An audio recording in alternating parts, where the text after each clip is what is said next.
welcome to the Switched On podcast, where we take artists, scientists, performers, entrepreneurs, discover what life experiences switch them on to what they do and what type of habits they practice to keep their skills sharp. I'm your host, Kevin Flynn. With me today is my friend Baz Kanaan.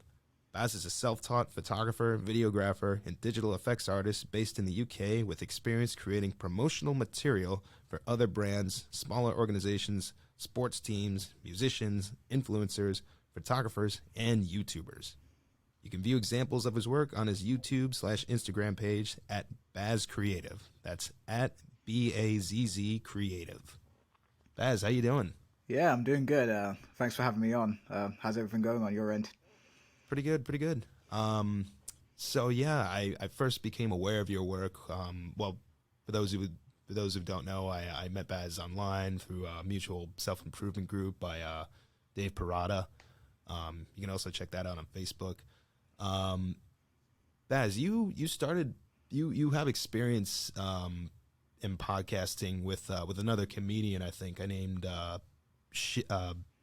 Uncomfy Convos with Shiv Patel. Do you wanna give us some background on how you got into that?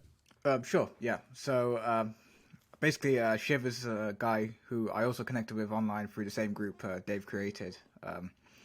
Self-improvement group, and I think it started when I saw that I had a mutual friend with him, and that mutual friend was actually someone I knew from when I did my internship in New York back in 2017. Like, I was in New York for 2 months working at a finance and IT company, and through that company, I went to some networking events where I actually met some pretty cool people, and then one of them knew Shiv, and I used that as a conversation starter to basically get the conversation going, and just get to know each other and stuff. And then through conversation, he told me that he had a podcast called the Uncomfy Combos.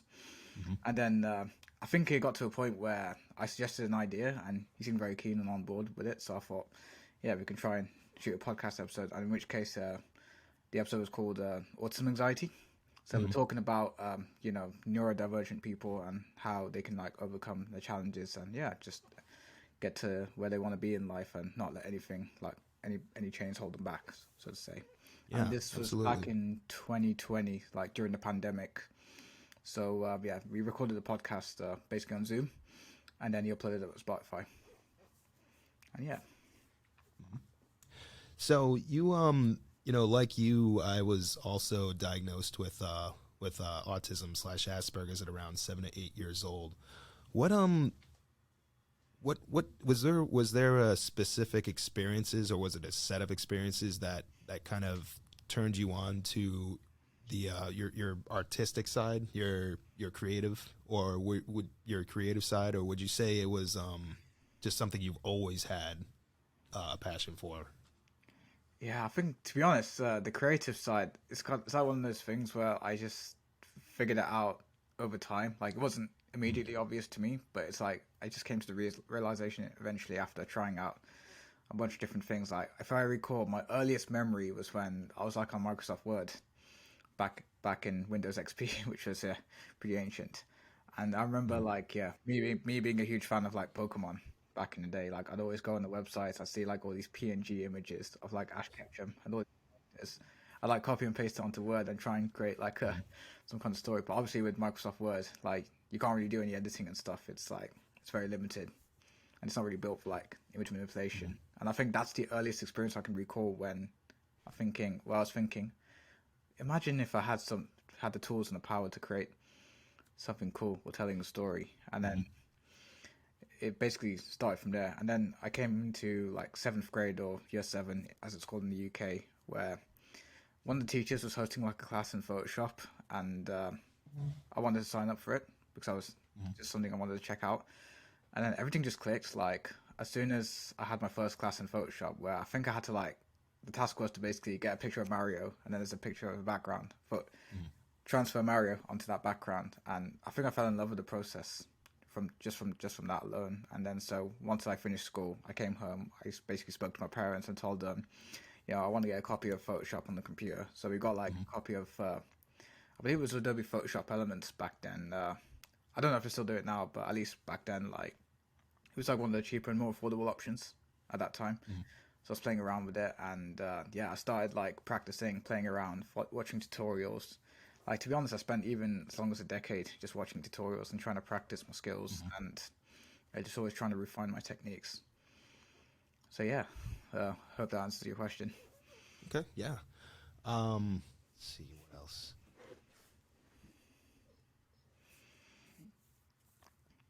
With Shiv, you talked a lot about how you developed your social skills over time. Because I know autism can be I know from firsthand experience, autism can be a very challenging condition. It can often be very frustrating to have to deal with. And I know from just reading your stories and watching your work and like listening to you on your conversations with Shiv that you weren't always this proficient with your social skills. You weren't you. There was a time in your life when you struggled a lot more to connect with people than you currently do. What kind of habits did you, or what experience, or what experience or a set of experiences uh, led you to start? What set of experiences turned you on to the fact that I need to improve, and what kind of habits did you implement to increase your skill in socialization to where it is today? Yeah, I think yeah, we could probably start with the experiences which I've gone through, or a combination of experiences, which basically made me realize something's not quite right. I need to do something about it. So I think it all started back in school, where I would try and go up to people and talk to them, but then I don't know, for some reason, like a lot of them reacted quite hostile and not so friendly. Like I'd go through experiences like bullying, teasing. Like people would call me names like they'll call me weird, they'll call me retard, and all these different labels are not very nice things. The real Bazkill. Buzzkill was one of them as well. Yeah. Yeah, and that's when I realized, hang on, a lot of people don't seem to like me in year seven, and I have no idea why. And I grew up thinking that there was something wrong with me, and yeah, it would cause me to think lowly of myself, like having low self confidence. But then I came to the realization where I did a little bit of introspection. I looked back to it, and I realized that hang on, there is nothing wrong with me. Like the problem was that people who bully others, like they generally do it out of insecurity. Like they're going through some issues back home, and then they just take it out on other people. Not saying that's right, but that's generally an explanation for why they behave the way they do. And I think just realizing and acknowledge that okay, it's not a reflection of me. It's purely a reflection of their actions. Like there's nothing to feel bad about because not everyone's gonna like you. Like there's gonna be some people in the world who don't like you no matter what you do, and yeah, you just gotta be okay with that. And I think the key thing, as someone who's neurodivergent, is to find people who get you. It might be less than 10% of the population, but you just need a few friends. I mean, we live in a world with like 8 billion now. Billion people, yeah. Yeah. So I mean, that may not seem like 10% might not seem like a big number, but I mean, when you realize there's 7 billion people in the world, that's a lot of people. Yeah. I don't really know the quick math off my head because I'm not as good as that as I used to be, but it's a lot of people. Yeah, for sure. And yeah, I can also share an experience where I can recall like even having 1,000 Facebook friends. Well, I wouldn't call them friends because most of them aren't my friends. Like a lot of it's just acquaintances I've met throughout my day-to-day life. Some of them I don't even know, and it's just a random ad. And probably like less than 10 of them I would count as my actual real friends. 10 out of 1,000 people who I've met during my life. And that just goes to show like, you don't need a lot of friends. It's all about the quality, not the quantity. Quality to have like a few close friends in your circle, like the core of an apple, and have that deep, meaningful connection. Because I think the problem you see with a lot of these popular kids in school is like, yeah, they seem like they have a lot of friends, but then a lot of those people, they're around them for like completely the wrong reasons. Like it's very shallow, it's very surface level. Like externally they might look fine, but internally they could be feeling lonely, deep down, miserable, and yeah, you just never know what's going on the other side. Like everything looks good from the outside, but when you dig deeper and you find out more, then yeah, there's no point in comparing yourself to other people because firstly, everyone's on their own unique journey, and secondly, it's like comparing yourself. It's like comparing a fish to like a monkey. Like they both have different strengths and weaknesses, and so it just makes no sense. And I think another one I want to highlight is the comparison game. Like it is prevalent in certain communities. Like for me, because I came from like an Indian background, I think one of the biggest issues in Indian families and backgrounds. Culture. A lot of the parents, they'll like compare their kids to other kids. Like, they're like super competitive. Like, they're like, you have to go into medicine, you have to go into engineering or law, like all these top professions. Like, just show off to other families. Like it's like a social insecurity kind of thing, and Yeah. it just makes zero sense. Like I see it happen a lot of the time. Like even within my own family, like yeah, I've seen the comparison game happen where they'll compare me to some other person who got like perfect grades, but then you find out that yeah, even though they studied and got into medicine and they became a doctor, like internally they're probably feeling miserable and not fulfilled because they didn't Because do what they their actually. ambitions weren't really their own. Yeah, they gave into the pressure basically, and yeah, that's just always a recipe for disaster. So I think my main message to take away here is yeah, don't compare yourself to other people, and yeah, just understand that everyone's on their own journey. And like even if you have similar qualities to another person, like ultimately you're on your own journey, and it just yeah, there's just no point comparing yourself to other people because it just generally does more harm than good. It kills your self confidence, it kills your self esteem, and it's a pretty dark path to go down. Yeah, yeah. Very Jordan Peterson-esque advice right there. Don't compare yourself to other people. I like it. Yeah, and I think it's especially a problem in Asian communities. Like, if you see, like a lot of Asians who live in like UK, America, or Australia, like they'll raise their kids there and they'll compare those kids to other people. And I don't think it should be that way. Like, people should be allowed to pursue what they want. Like, you know, if you have a son or a daughter who wants to be a singer or an actor, like you should be supportive and encourage them to pursue their dreams rather than just encouraging them to go down what is perceived to be a high status job. But you know, there's pros and cons to everything you do, and nothing's ever guaranteed. So you might as well just take your chances and just hope for the best. You just got to keep trying because it's all part of the game. Like even failure, like it's not necessarily failure; it's just feedback, and you just take that feedback, you course correct, and you just keep going until you win. Yeah, absolutely. So I know growing up in the UK with you know in a primarily in the culture you just described could be very challenging at times. Within your family, with your father, your mother, what kind of things do you think? What kind of things about that type of upbringing do you think helped you in a way? Because I know obviously it was very at certain points in your life it was very challenging and might even be still today. Do you think that that type of upbringing contributed to your development, and how and why? Yeah. So do you mean like how it played a role or how I've handled it, basically? Exactly, how to play a role in your development. Yeah, I think it comes from the understanding that yeah, even though my parents they mean well, like they do want the best for me, but what they need to realize is like the world has changed. Like the world is not the same now as it used to be back in the 1990s or 1980s. Like I think it's more like old fashioned because obviously back in the 80s or the 70s, like you had to get a degree to get into a job, and you know their advice would have worked back then. But if you come back to now, like you know we've got work from home, we've got online businesses. Like the landscape of work has changed so much that there's so many ways to like achieve success. Yeah. Like you don't have to get a degree just to pursue what you want. Obviously, if you're doing a degree like medicine or law, then it makes sense because that career requires it. But for other things like film or photography or whatever it is you want to do, like you know, there's plenty of resources online. Like you have Udemy, Skillshare. Like you can learn the skills, the certifications you can get online, and yeah, you don't have to get yourself into loads of debt because you know university fees can be pretty expensive. Oh, absolutely. Yeah, So I yeah, definitely understand that. yeah, Yeah, what you just described, that's very much in the spirit of what our group leader, Dave Parada, talks about in his book, the Lifestyle Blueprint. oh yeah, I love that He, book. yeah, it's really interesting. It's like I'm like with all the people I've been talking to, like online over the last like several months, or really even over the course of last year, I've noticed like a recurring theme that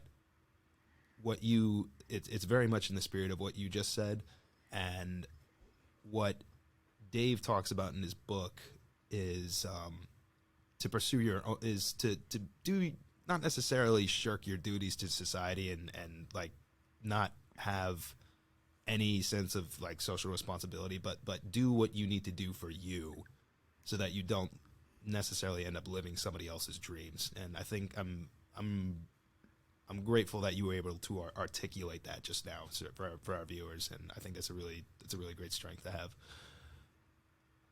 Let's see. Question that I want. With how have things been going with your, how would you say Dave's work has helped you out with your dating life? Because I know for me, I'm still not at where the point where I want to be at, but I've definitely come a long way, and I definitely want to explore more of his work to help me out in that department. How would you say his work has helped you with your dating life? Yeah, it's a good question actually. Yeah, I have read his books. Yeah, I think it was yeah, Lifestyle Blueprints one of them, and then it was Conversation Casanova, which is another one. Like I think that really helped me improve my conversational skills because I remember before like I was kind of clueless on how to go about it, but then after reading his book, it made sense. You know, like I made the common mistake of asking closed-ended questions, which basically requires only a yes/no response. But then when I read his book, and he gave examples of like open-ended questions, that helps the conversations to dive deeper. And I'd say once I started implementing that, like definitely like it made it connecting a lot easier, and it just opened more doors basically. But at the same time, it's like I still haven't figured everything out. Like I'm still in the process of trying to figure out like basically my journey. But then I think definitely like he's helped me to realize what I want and don't want in a partner, because who you choose to be with, like for a girlfriend or marriage, like it's a very important decision, and it can spill over to other aspects of your life, like your career and stuff. So you want to be able to choose someone who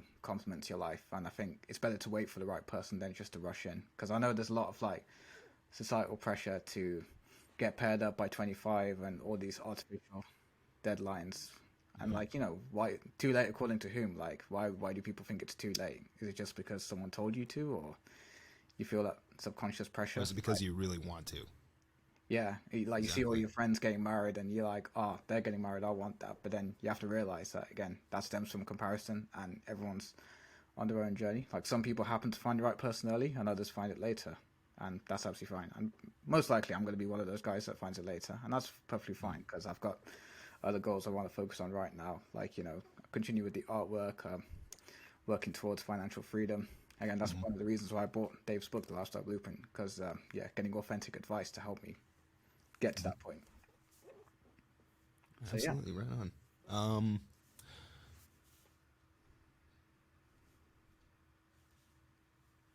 were there any other groups that you joined before this? Because I know in 2020 I think Dave actually started his group around that time, but I know you were in a couple other group. Oh wait, no, you met Shiv through one of Dave's groups. Yeah, that's right. Yeah. Yeah, and was there anybody you met before that who helped you on your journey? But not really. I think a lot of the people I met, as in the kind of people I wanted to connect with, were usually after I finished university. Because I met a lot of pretty toxic people beforehand, I'll be honest. And yeah, it's only when you graduate and you're intentional about your social life, that's when you tend to find the people who you actually want to be around. Because I think the problem with schools and university is you're kind of grouped together. It's like very hit or miss as to the kind of people you meet. Like I've met some really good people at school, but I've also met some pretty toxic ones as well. And you're kind of forced to stay in that environment together. Whereas Jamokeville. yeah, one way to put it. Yeah. But yeah, once you graduate, like yeah, I think a lot of people find it hard to make friends, and I think that's because we're not taught how to build a social circle. We're kind of just expected to figure out. And okay, some people do manage to figure out, but a lot of people, they really struggle with this. And I think a lot of it just comes down to being intentional about what you want and being proactive in your search. So what I did was I joined a bunch of Facebook groups, like Dave's one, and another one, Beast Nation.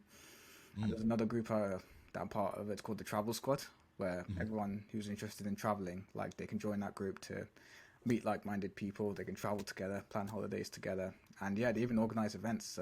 At least across the UK, that's what they do. And yeah, it's a really good way to meet like-minded people. Awesome, yeah. The other thing I wanted to ask you was when you were in university, you said you kind of fell in line with some toxic people. What were some of the things? And I know I'm not saying like everybody you met was toxic. I know from what you've told me that you were able to find positive people in your life. What were some of the things that tipped you off that like this person or a group of people aren't really necessarily the best for me? I need to distance myself from them. And what were some of the habits and strategies that you used to go about that?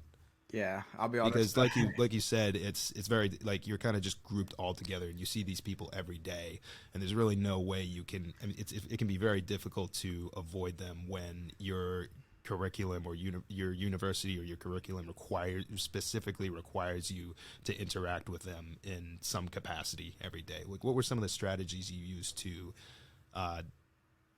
interact with them on a as needed basis, and to keep their effects at a their toxic effects at a minimum. Yeah, I'll be honest. Some lessons I had to learn the hard way. So yeah, in terms of dealing with it, I didn't always deal with it the best way, but I did learn some valuable lessons. And every experience you go through is a learning experience. Like sometimes you have to go through the hard experiences to be able to truly internalize the lessons and the concepts. But in terms of the toxicity, it's like, yeah, generally I'd come across people who would try and peer pressure me into drinking alcohol. Like that's one example. And I'd end up drinking alcohol for completely wrong reasons, and then as soon as I cut them off, like I just stopped drinking completely, and I haven't looked back, to be honest, because yeah, I look good, feel good, and with alcohol, it's like it generally can lead to pretty terrible outcomes on especially Oh, nights out. absolutely. Yeah. Yeah, so that's just one example, and another one is like, yeah, you'll see people who will like hate or troll on people who are more successful than them, like even like some of the people I met, like I remember telling them about Dave's stuff, and then yeah, they would all hate on him, and yeah, just call him a scammer and all these labels, and it's just not a nice thing to do, because Dave's obviously worked hard on his content To get to where he is in life. Yeah, yeah, absolutely. and he's trying to provide value, he's trying to help us guys get to where he is, and to see guys like tear him down, it's like it's just Very not a nice thing to frustrating. go through, and that behavior can rub off on you, and it rubbed off on me because I was guilty of being a hater and yeah, just tearing people down. But then it's only when I distance myself, then I do some self introspection, and I realize that okay, these guys are not good for me, and Dave was actually right. So yeah, that's when you kind of learn who the real ones are. Yeah, absolutely. What kind of projects are you working on right now? I saw on your Instagram page that you created a poster where like all the various villains that we've grown up with over the course of our lives, like Darth Vader. I think Jigsaw might have been on there. Like a couple of Marvel villains. You had an idea for this poster, or you had an idea for like a film where they all have, instead of dying, they have a chance to go back and correct their mistakes by performing in front of an audience, and like just kind of seeing like where they could like take their lives with that. Like what kind of led you to create that idea, and what do you want to take that? Yeah, I think it was a combination of things that led to the idea. I think the main way in which I got that idea was because, like, with me and some of my friends, we would joke about how we would recruit, like, some of the negative people in our lives into what we call the Italian circus, where they just perform comedy. It's like turning everything into a joke and making it lighthearted. And I thought, okay, if we had a film where instead of the villains getting killed off, we teleport them from their universe into this one, and we get them to change the trajectory of their lives. Like instead of being a bad guy, like they actually try and do good, and make people love them instead of hating them. Then yeah, that could be a good thing. And also, I think another inspiration was I don't know if you watched Spider-Man: No Way Home, that film. It's like when Doctor I've seen that one. Strange Yep. he messes up the spell, and then he transports all the villains from like the previous Spider-Man movies into this universe. Oh, so something like that then. Okay. Yeah, because if you remember, like Doctor Strange, he was very adamant on sending them back to their universe. But then, if he did that, then the villains would have basically got killed off. Whereas Tom Holland Spider-Man, like, he wanted to give the villains a second chance because he knew that deep down they weren't bad people; they were just a victim of the circumstances, and they were led down the wrong path. So if you gave them a second chance, then yeah, they wouldn't have to go back to dying. And yeah, I think it was a really nice message, to be honest, looking back to it, because yeah, it's still one of my favorite Spider-Man films to date. Just because they brought all the three Spider-Mans together, like Tobey Maguire, Andrew Garfield, and even just giving the villains a second chance, because yeah, they weren't inherently bad. It was just they just made the wrong choices. And I think that's what it comes down to. Like the choices you make in life, it's like it can either serve you or it could haunt you for the rest of your life. So yeah, I think it's really important to like do like a weighted analysis of the costs and benefits of making that decision, how it's going to impact you now, and how it's going to impact you in the long run. And I think a lot of people, they don't take into account how it affects them 5 years from now, because we're all so focused on like instant gratification. We're in the now, we want to feel good now, but then with delayed gratification, it's like, yeah, you might have to make some effort now, you might have to go through some boring stuff, but then you'll basically be rewarded for your benefit, rewarded with your hard work later on, if you just make some sacrifices today, if that makes sense. So I think yeah, with all the successful people you see, like entrepreneurs, celebrities, like yeah, they all achieved it through delayed gratification. Like they put the hard work in, they put the effort in, they were patient with the process, and yeah, it just adds up over time. Yeah. So on that topic, I know you, before you got into what you were doing now, or really I mean, I know you've had an interest in art and kind of performance and just like kind of like fantasy and media and that sort of thing for most of your life, probably as a kid. When you when you were in school, I know you have a degree in economics and I think also computer science. Am I Yeah. right about that? Yep, two degrees. Yeah. Economics and computer science. And you went to a school. You went to I know in the UK they call it uni. The school you went to, I think, was almost on the level of an Ivy League school, but actually, yeah. What school? What university did you go to? Yeah, it's University of Birmingham, which is it's part of Russell Group, which is basically Ivy League equivalent. Yeah. hmm That must have been really. They must have put you through a lot of really rigorous programs through there. What kind of strategy? And I know that I know from personal experience with Asperger's and autism, it can make it really difficult to multitask and focus on specific things. Like we tend to really we have a sort of ability to focus with like laser like precision on certain topics that interest us, but you know, university and the job market today requires you to it pretty much forces you to have a multitude of skills and constantly be learning. And I think that must have been like really challenging for you to adapt to that environment. What kind of skills and what kind of strategies did you use, and what kind of habits did you develop to get yourself through that and become successful and to graduate from school? Because that's a really honestly I don't think I could have done that. I have a degree in biomedical engineering from NJIT, but I seriously doubt I could have made it through an Ivy League school. Yeah, it's a good question actually. To be honest, I just about made it through my degree. Like, it was quite a challenging time for me because I chose economics because I enjoyed it in school. But then I realized that, okay, this isn't quite what I liked and what I envisioned it to be. So yeah, I kind of struggled. I still managed to graduate. I still managed to make it through, but I didn't really have an aptitude for it. And then I switched to computer science, and I enjoyed that a lot better. Mm-hmm. But then it's like, I don't know, if I could go back in time, like, I probably would have just stuck to computer science straight away because I knew that IT and that kind of field is just better suited to me. Whereas economics, like a lot of it, I found it quite dry, and I just found it really hard to like motivate myself. And I think, yeah, the key takeaway would be really make sure that you try and pick the right degree if you do want to go to university, because yeah, like there's no such thing as an easy degree. Like every degree is going to be challenging, and you just got to find one that you're interested in and you're more likely to stick with. I think another problem is, when you're in school, like we're kind of forced to choose what we want as a career. It's like teachers always ask you, like, what do you want to do when you grow up? And I'm like, I don't even know what I'm going to do tomorrow, let alone when I grow up. So it's like, yeah, we're kind of just forced to make that decision. So I think, yeah, I was falling into that trap where it's like, yeah, I had to choose, even though I had no idea what I wanted to do. But then it's like, you're at that point where you pretty much just have to choose if you want to get to university on time. And yeah, I think it was just one of those situations where, yeah, I chose economics, not exactly for the right reasons, but then, yeah, I'm somehow managed to get through it. But yeah, it was really difficult. And I think one thing that helped me was surrounding myself with friends who were, I guess, smart or clever in that subject. And yeah, they'd help me out if I get stuck or if I needed help on something. I think that definitely helped a lot, because I know if it wasn't for some of my friends, then yeah, I definitely would have failed. Yeah. Yeah, So, I definitely empathize with that, because there are people who helped me out through college that I think if I didn't meet, I would have had a much more difficult time completing certain exams and actually getting the right answers. I mean, not that they helped me cheat or anything, but they were able to explain it to me in a way that actually made a lot more sense than what my actual professors were saying.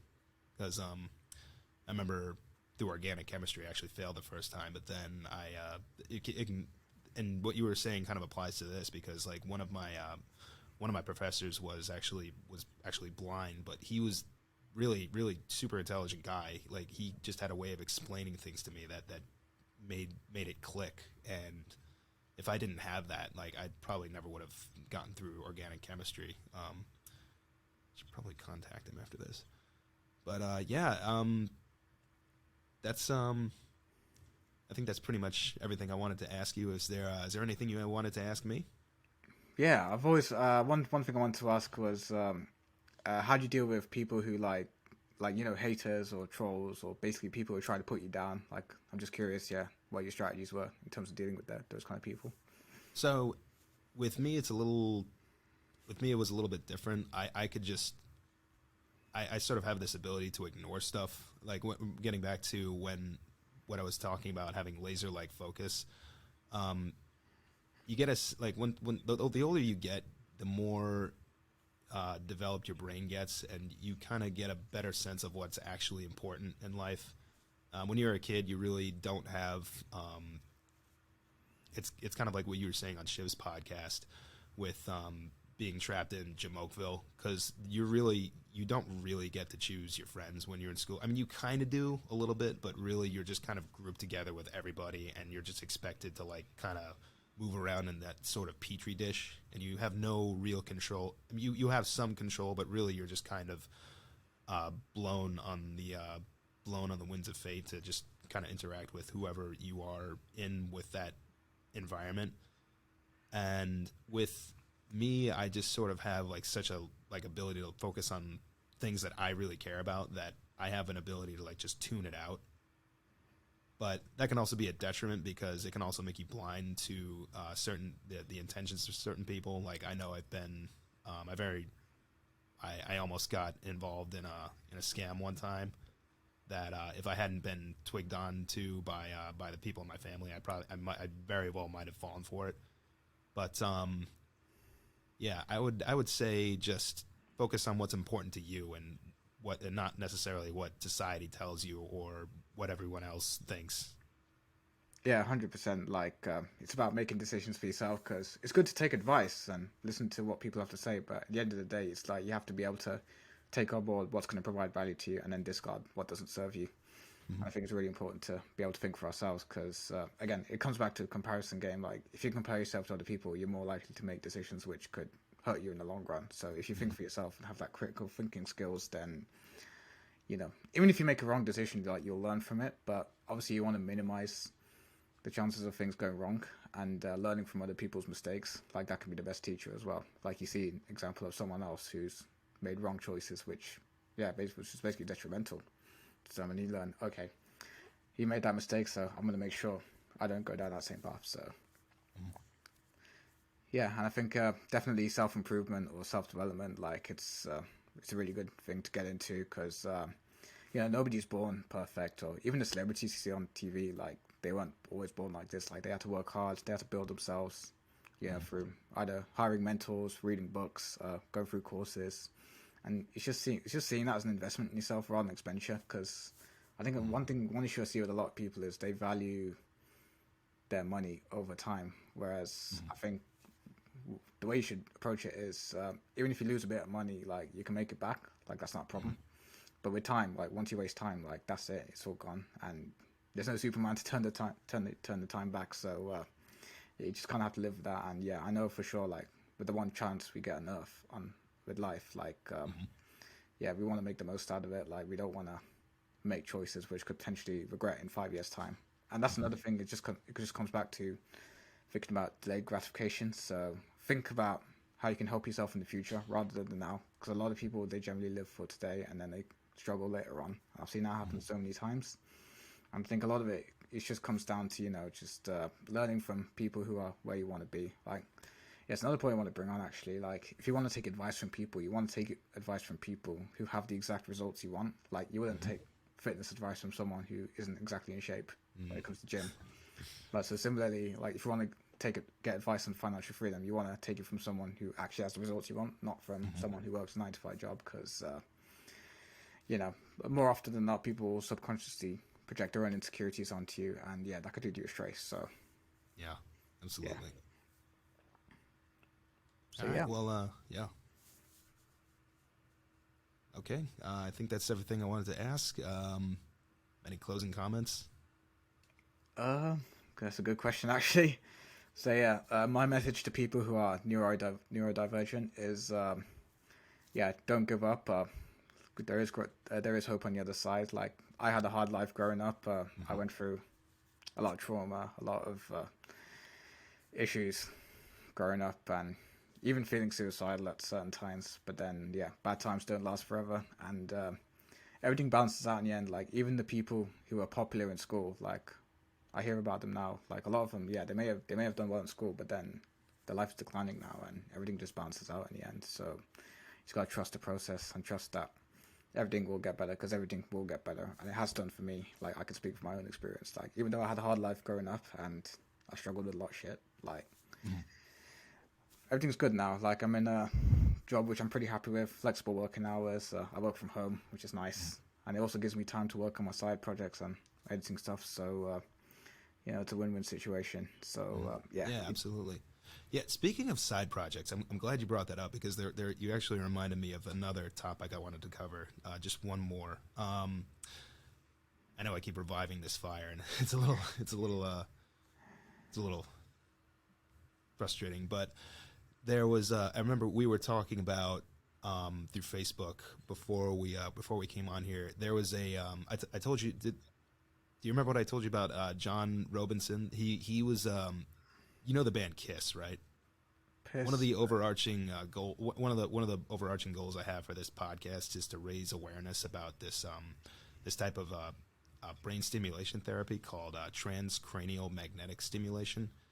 In 2010, John Robinson. First off, you know the band Kiss, right? They're an American based band. Like they were pretty active in the '80s. They still do some stuff today. Like Yeah, Gene yeah, Simmons is their frontman. Like the man who designed their smoking guitars and pretty much all of their special effects was a man by the name of John Elder Robinson. He wrote a memoir about his experiences with autism. It's called "Look Me in the Eye." It's probably one of my favorite books. And in 2010, he wrote this memoir called "Switched On," which detailed his experiences with this form of therapy called transcranial magnetic stimulation. And in response to that, I've been trying to get it for myself for a number of years, but in America, it's not really approved for autism. It's only approved for just treatment-resistant depression. And that's one of the things that I want to do with my degree now, because I haven't really, I've only recently been able to get into a job where I'm able to use my degree. Like right out of college, I was working at a job that really had nothing to do with it, and I remember being very frustrated by that. But I was able to eventually find a temp agency and get into and start working for a pharmaceutical company. It's worked out pretty good for me. I'm really happy for it. I'm grateful for it.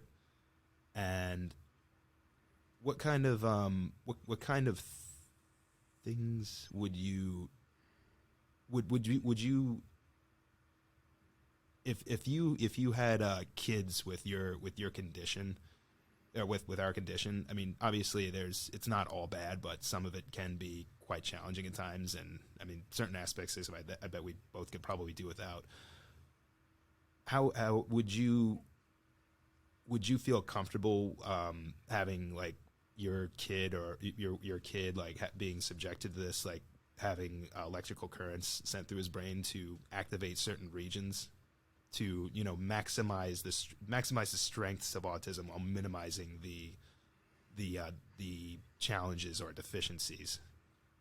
That's a very good question. I've never actually heard that one before, to be honest, because I haven't actually thought that far ahead in terms of the future, in terms of getting married, having kids, and all that. Like I'm still in my 20s, still trying to figure stuff out. But if I were to have kids, yeah, I think most important thing is I choose the right person, who complements my life, who's supportive of my goals, and who's on similar wavelengths to me. And I think, I think it's a lot of it's genetic lottery as well. But it's being prepared for that and being able to handle that should it come to that. So I think if I was to be a parent, I'd make sure I do everything I can to educate myself on how to be a good parent and how to make sure it's not traumatic for my kids. Because I think that's the biggest problem I had growing up was dealing with a lot of trauma, dealing with a lot of issues. Whereas if I was educated on certain things, then I could have been better Avoided prepared to that. handle it. Yeah, but at the same time, it's like hard times create stronger men. So Yeah. if you go through a tough time and you somehow come to the other side, then it actually builds your character. So I think it's not always a straightforward one, but definitely if I were to have kids, I'd get them into martial arts. I'd teach them the good habits. You know, I'd make sure like all the good stuff is implemented like early on, because generally when you're growing up as a child, it's like it's easier to pick up things compared to when you're older. Or it's easier to learn good habits, and it's hard to unlearn the bad stuff. So yeah, I think that's what I'd do. Like, yeah, I'd try and make every effort to be the best parent I could be. All right. Yeah, I think now we actually now that actually was the final question. So we are finally wrapped up here. Baz Kanaan, everybody, thank you for that. And once again, you can follow examples of his work on his YouTube/Instagram page at Baz Creative. That's BAZZ Creative. Yeah, thanks for having me on. Yeah, absolutely.